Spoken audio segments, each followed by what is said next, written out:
Hello friends, आज का ये दूसरा वीडियो है जो मैं अपलोड करने जा रहा हूँ। वो है न्यूरोजेनिक बॉवल्स के ऊपर। तो कई लोग जिसको स्पाइन का इश्यूज है, स्पाइनल सर्जरी है, स्पिना बाइफिडा है या और कोई कारण से आपको अगर ब्लैडर की तरह आपके बॉवल मूवमेंट्स भी स्लो हो गए या स्लगिश हो गए हैं या मूवमेंट नहीं है, तो वो न्यूरोजेनिक बॉवल्स के सिम्टम्स हैं। आपको स्टूल्स आपके स्लगिश हो गए हैं, बार बार आपको कॉन्स्टिपेशन रहता है, ब्लोटिंग रहता है, आपका एपेटाइट कम हो गया है, थोड़ा ज़्यादा पानी पीते हो तो वॉमिटिंग जैसा होता है, आपके स्टूल्स हार्ड और ड्राई हो गए हैं, आपको बार बार यहाँ पेन हो रहा है, तो ये सब symptoms of hard and dry stools. उसके बाद अगर आप उसको अगर वो मूवमेंट नहीं होता है कोलोन से इंटेस्टाइन की तरफ, तो आपको फिर पाइल्स होता है, आपको ब्लीडिंग होती है स्टूल्स पास करने के बाद समय। ये सब इश्यूज आपको होते हैं। आपको ज़्यादा स्ट्रेन लगाना पड़ता है, जिसको भी न्यूरोजेनिक स्पाइन का इससे रिलेटेड इश्यू है। तो ब्लैडर के जब यूरिन पास करते हो तो भी आपको थोड़ा जोर लगाना पड़ता है, स्टूल्स पास करते वक्त भी आपको जोर लगाना पड़ता है, आपको ताकत लगानी पड़ती है स्टूल्स पास करते समय। ये बहुत ही बुरा है, क्योंकि जब भी आप ताकत लगाते हो स्टूल्स पास करते समय, तो प्रेशर जो होता है, जो हम ताकत लगाते हैं, तो वो पूरा प्रेशर आपकी आँख में आता है, आपको अंधेरा ब्लैकआउट्स आ जाते हैं, अंधेरा जैसा लगने लगता है, आपका ये पूरा पेन होता है, पूरा ये सब प्रेशर इसके ऊपर आता है, आपको बार बार हेडेक रहता है, ये आपका बैक पार्ट स्टिफ हो जाता है, तो आप बार बार नीचे नहीं देख सकते हो, बार बार ऐसा नहीं मतलब ऊपर नहीं देख सकते हो, आपका जो ये मूवमेंट है नेक, पीछे का नेक मूवमेंट, वो आपका स्टिफनेस आ जाती है उसमें। क्योंकि हम स्टूल्स पास करते वक्त डब्ल्यूसी में जब हम मल पास करते हैं तो उसका ताकत लगाने से ये सब इश्यूज होते हैं आपको। दूसरी चीज़ जो होती है, आपके जो पैर है, जो लोअर लिम्स है, उसके ऊपर भी आपको वीकनेस आ जाती है, या धुरंधने लगते हैं आपके पैर, shaky legs, jelly like legs. फिर आप बैठे हैं, ऐसा लग रहा है आपके लेग्स पिघल के जा रहा है, जिसको हम मेडिकल टर्म में जेली लेग्स बोलते हैं। तो ये सब इश्यूज आपको होते हैं।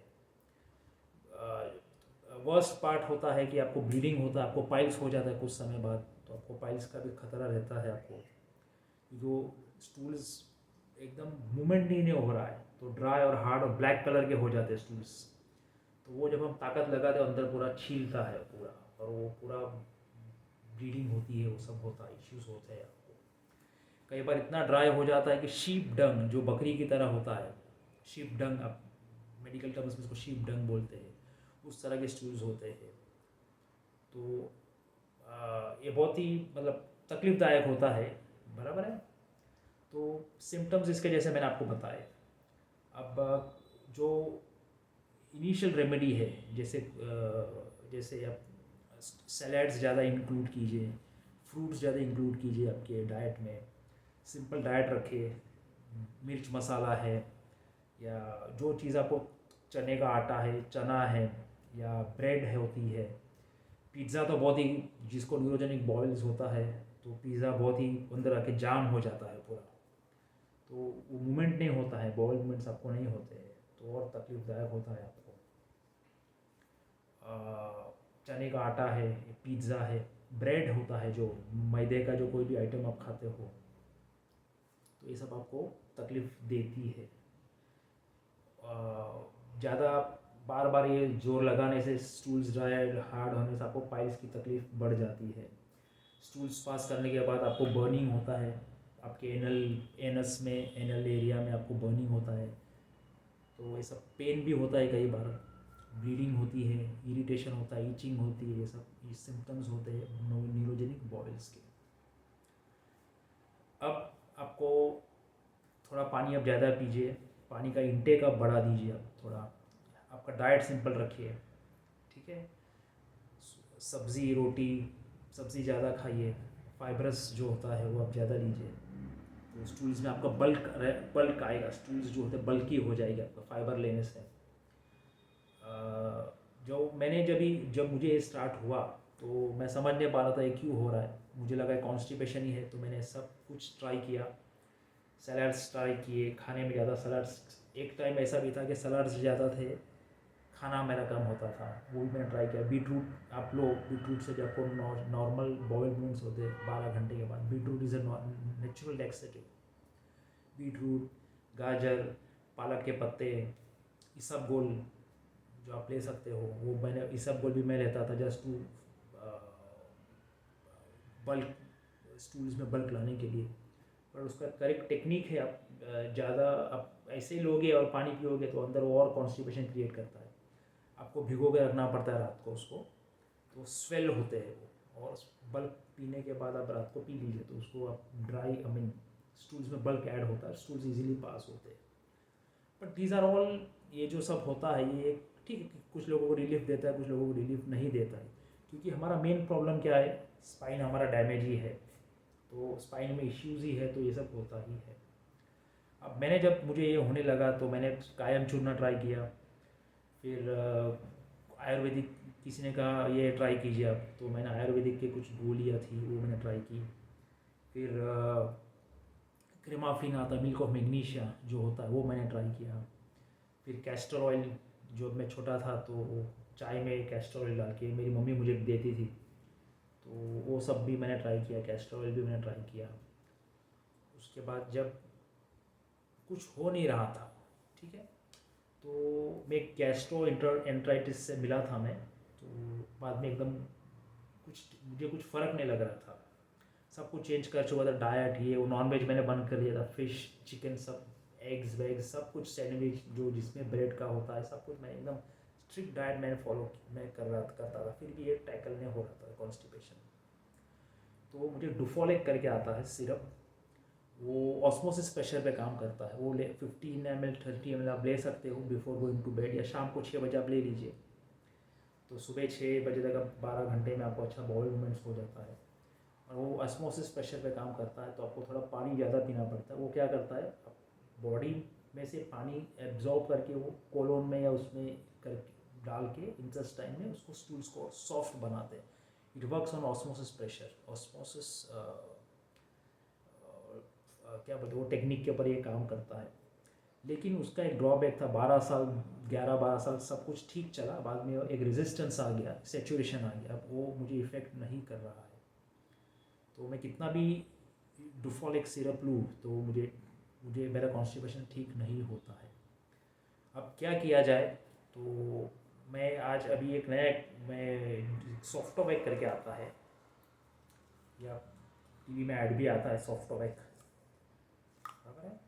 सॉफ्टोवैक आता है, इसमें विद शुगर और विदाउट शुगर आता है, दो ऑप्शंस होते हैं। जो लोग डायबिटिक है उसके लिए विदाउट शुगर आता है, और जो लोग डायबिटिक मतलब जो नॉर्मल है वो नॉर्मल भी ले सकते हैं, और एक विदाउट शुगर होता है वो डायबिटीज़ के लिए होता है, जो डायबिटिक पेशेंट्स हैं उनके लिए होता है। अब ये जो है ये कम्प्लीटली अब तक मैं तो ले रहा हूँ, पिछले 4-5 साल से तो मैं ले रहा हूँ, तो ये आयुर्वेदिक है, और वो लोग डॉक्टर्स ऑल्सो बोलते हैं कि इट इज़ सेफ, आपको लॉन्ग रन में आपको कुछ उसका इश्यूज़ नहीं होता है, हैबिट फॉर्मिंग भी नहीं है।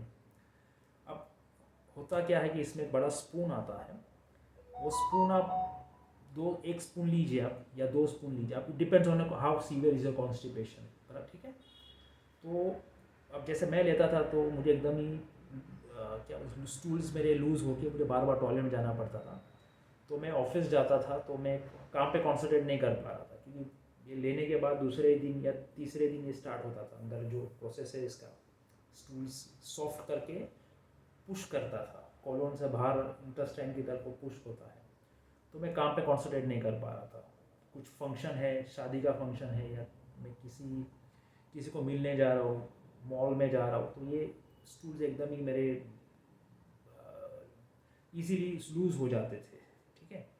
तो ये एक दिक्कत मुझे होने लगी, तो अब इसका क्या किया जाए, तो एक साथ हम लेते हैं तो बार बार जाना पड़ता है, नहीं लेते हैं तो कॉन्स्टिपेशन होता है, तो अंदर और दूसरी तकलीफ, दूसरे और इश्यूज खड़े होते हैं।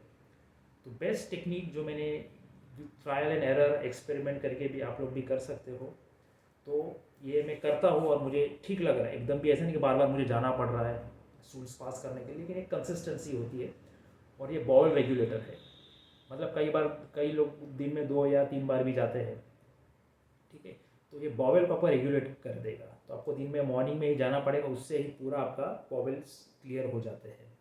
और कई बार 2 बार जाना पड़ता है, तो आप रात को भी उसको before going to bed you can go to the loo and pass the stools, तो आपका जो बॉवल्स एकदम ही क्लियर हो जाते हैं। अब इनिशियली जैसे मैंने कहा कि इसके अंदर एक बड़ा स्पून आता है, तो वो आप लेते हो तो एक्सेस भी हो जाता है। तो अब क्या है, ये ऐसी स्पून्स आती है छोटी, ठीक है। ये एक्चुअली स्पून नहीं है, मैंने ट्रायल एंड एरर करके एक ये अपना जो कफ सिरप के जो लॉजेंजेस आते हैं उसका एक एम्प्टी स्ट्रिप है दवाई का, ठीक है। तो रात को सुबह को तो इसके 2 स्पून्स, ठीक है, ये ऐसे 2 स्पून्स मॉर्निंग में लेता हूँ, ठीक है। ये 2 स्पून्स ऐसे मॉर्निंग में लेता हूँ और 2 स्पून्स रात में लेता हूँ। Before going to bed I take 2 spoons of this. तो ये एक्सेस भी नहीं होता है, कम भी नहीं होता, और बॉवल मूवमेंट्स मेरे बराबर बने रहते हैं, ठीक है। तो एकदम भी नहीं, जाम भी नहीं होता है कि तकलीफ हो, ब्लीडिंग हो, पाइल्स हो जाए, वो सब वहाँ वो स्टेज तक नहीं पहुँचता। और स्मूथ कंसिस्टेंसी रहती है, बॉवल मूवमेंट्स कंटिन्यूस रहते हैं, ठीक है। तो आप ये यूज़ कर सकते हो, जिसको भी न्यूरोजेनिक बॉवल्स का इशू है, स्पाइन से रिलेटेड इशू है, जिसके कारण बॉवल मूवमेंट्स भी बंद हो गए हैं, तो ये आप ले सकते हो, ठीक है। अब लैक्सेटिव्स 2 तरह के होते हैं, एक होता है स्टूल सॉफ्टनर, एक होता है स्टूल पुशर्स, ठीक है। अब स्टूल सॉफ्टनर कब आपको लगता है कि आपने कुछ ज़्यादा ऐसी चीज़ें खा ली है जहाँ पे आपको कॉन्स्टिपेशन होता है, जैसे पिज़्ज़ा खा लिया आपने, बराबर, वो पूरा मैदा होता है, चीज़ होता है, सब कुछ होता है उसके अंदर, या चने का आटा ज़्यादा खा लिया, या ऐसा कुछ आपने खा लिया, तो स्टूल्स स्टैगनेंट हो जाते हैं। तो नॉर्मल आदमी को क्या चाहिए, स्टूल्स सॉफ्टनर चाहिए। उसका पुशिंग का तो आगे का जो कॉलोन से इंटेस्टाइन तक जाने का वो प्रोसेस तो उनका बराबर ही है, उनको कुछ तकलीफ नहीं है। हम जैसे लोग हैं जिसको स्पाइन का इशू है, स्पाइन की सर्जरी है, या स्पिना बाइफिडा और दूसरे अलग तरह तरह के स्पाइन के जो इश्यूज़ है, जिसके कारण बॉवल्स काम नहीं करते हैं आपके, तो हमको 2 चीज़ की ज़रूरत होती है, एक स्टूल सॉफ्टनर्स और एक स्टूल पुशर्स। स्टूल सॉफ्टनर्स आपके स्टूल्स को सॉफ्ट कर देते हैं, और स्टूल पुशर्स जो होते हैं वो आगे धक्का लगाते हैं कॉलोन से इंटेस्टाइन की तरफ, लार्ज इंटेस्टाइन, स्मॉल इंटेस्टाइन, जो नॉर्मल जो अपना सिस्टम होता है एनाटॉमी का, जो विसेरिया का, उसमें वो हेल्प करता है। तो ये सब यहाँ सॉफ्ट टॉपिक से मुझे थोड़ा अच्छा भी लग रहा है, और मेरा जो सिस्टम मतलब धीरे नॉर्मली चल रहा है। तो मैं दिन में सुबह को 2 टीस्पून, जो मैंने स्पून दिखाया आपको, 2 टीस्पून से थोड़ा मतलब जो मैंने बनाया है स्पून, और रात को डिनर के बाद ये लेता हूँ। तो और डाइट में मैंने एकदम ही सिस्टमेटिक कर दिया है, ज़्यादा घी, तेल, मिर्ची, मसाला ये सब मैं एकदम ही कम कर दिया है, ठीक है। हम भी इंसान हैं, हमको भी मन होता है, नो डाउट, बट एक जैसे पिज़्ज़ा खाने का मन हुआ तो मैं पूरा नहीं खाता, छोटा टेस्ट कर लिया। नॉनवेज जो होता है मैंने बंद ही कर लिया है। उसके दूसरे भी, सिंस मुझे न्यूरोजेनिक बैडर है, तो क्रिएटिनाइन भी मुझे सिस्टमेटिक रखना है, कंट्रोल में रखना है, तो वो सब मैंने I avoid all this things. Salad ज़्यादा लीजिए आप, मैं सलाद ज़्यादा लेता हूँ, पालक के पत्ते हैं, बीटरूट है, गाजर है, ककड़ी है, तो ये सब हम सलाद ये लेते हैं, तो स्टूल्स हमारे फ्री रहते हैं, अंदर सिस्टम भी ठंडा रहता है हमारा, ठीक है। वजन में कंट्रोल में रखता हूँ, 75 76, बस उसके ऊपर गया तो मैं वापस उसको कंट्रोल में लाता हूँ, 75 76 तक ला देता हूँ। मॉर्निंग वॉक के लिए जाता हूँ, पानी जब जाता हूँ तो बड़ा बॉटल होता है पानी का, तो घर से कहीं निकलता हूँ और एक बॉटल साथ में लेकर भी चलता हूँ, बीच बीच में भी पीते रहता हूँ, 1 लीटर पूरा लेके 1 1.5 लीटर लेके जाता हूँ, तो उससे पूरा पानी के साथ बॉयल मूवमेंट्स भी होते हैं। सुबह को आके कैथेटराइजेशन भी करता हूँ, तो यूरिन भी एकदम ही क्लियर हो जाता है। तो this is how I am maintaining my health actually. So far by touch wood चल रहा है अभी तो, भगवान की, खुदा का शुक्र है, भगवान की दया है, तो अभी तो चल रहा है। फिलहाल ऐसे कुछ कॉम्प्लिकेशंस आते हैं, नो डाउट। अब हमारा अंदर का यहाँ का पार्ट ही बिगड़ गया है, तो उसके लिए हम कुछ नहीं कर सकते, बस उसको हमको मेंटेन करना है, और तो हम कुछ नहीं कर सकते। ये कोई मैकेनिकल पार्ट नहीं है कि भाई स्पाइन, हमने नया स्पाइन लगा दिया सब कुछ ठीक हो जाएगा, बैडर ठीक हो जाएगा।